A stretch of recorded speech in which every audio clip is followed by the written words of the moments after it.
ဒီနေ့မှာစိန်ဒုက္ခထွက်လာတဲ့လက်ကောက်တီးတန်းလေးတွေနဲ့တီးတန်းလေးတွေကိုပြပေးမယ်နော်တစ်ခုချင်းစီသေချာလေးကြည့်လိုက်ရအောင်နော်ဒါကတော့ရှိတ်ကျိုးလိန်လို့ခေါ်ပါတယ်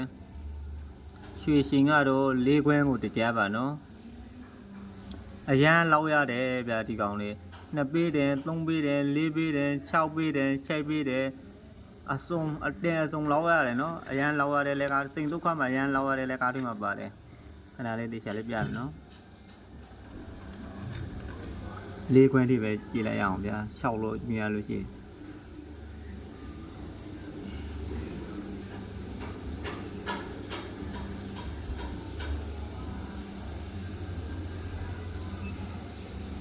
ရှိတ်ကျိုးလိန်လို့ခေါ်ပါတယ်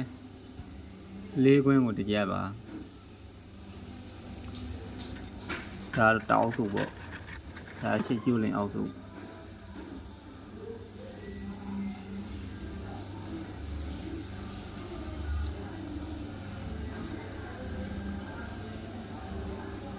ူကဆဲဖျားလေး2ကွယ်မှုံလေး1ကွယ်အဲ့လိုသွားထားတာနော်ဒီနာရှာထားလိုက်မယ်ရှိတ်ကျိုးလိန်လို့ခေါ်ပါတယ်၄ခွန်းတကြပါဒါကတော့ပိုင်လုံးနန်းတယ်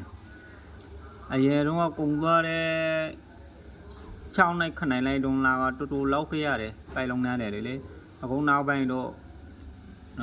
ရိုးသွားတယ်လို့ပြောရမှာပေါ့နော်တိုက်မလောက်ရတော့ဘူး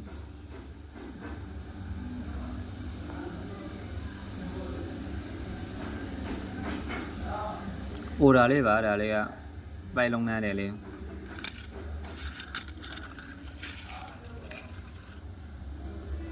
ဒီဟာလေးလောက်ရတဲ့အထိမှာပါတယ်နော်အလိန်စိန်တောင်လို့ခေါ်ပါတယ်ဒါငေါခွင်းတကြပါလဲတိုင်းကတော့2လဲမ4ပေးသူက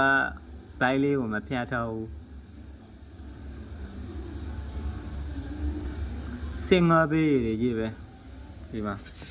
လောက်ရတာကြည့်အောင်ဒီမှာလေကတောက်စုပေါ့နော်ဟုတ်ပြီဒီကပဝတီလို့ခေါ်ပါတယ်2ကွန်းတကြပါငေါမှုသားတယ်ပဝတီကအပြောင်လေးဖျက်ထားတော့ဆဲဖျားလေးကရှင်းလင်းပြောင်နေတာပေါ့နော်ညာတဲ့ဟိုစိန်တောင်လိုမျိုးတွေအထိုက်တွေမဟုတ်ဘူးသူကပြောင်ရှိုးလေးဆဲဖျားထားတာပြောင်လဲနေတာပေါ့သူပြောရမယ်ဆိုတောက်တော့စိန်တောင်လိုတော့မတောက်ဘူးဒါမဲ့ပြောင်းနေတယ်သူကတမျိုးလေးပေါ့အပြောင်ကြိတ်တဲ့လူတွေအတွက်ဒါကတကွန်းငေါမှုသားပါဒီမှာနော်ဟိုခုနကအလိန်စိန်တောင်ကိုပဲငေါမှုတယ်လေဟို6ပေးတယ်လေ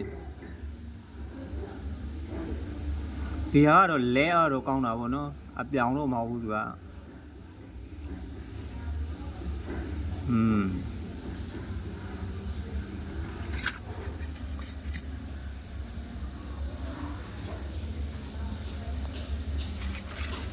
ဒီဇိုင်းလေးတွေကြိုက်လို့ရှိရင်စိတ်တိုင်းရလို့ရပါတယ်စိန်ဒုက္ခလဲရမြောက်ကိုနှိုက်သေးလို့ရှိရင်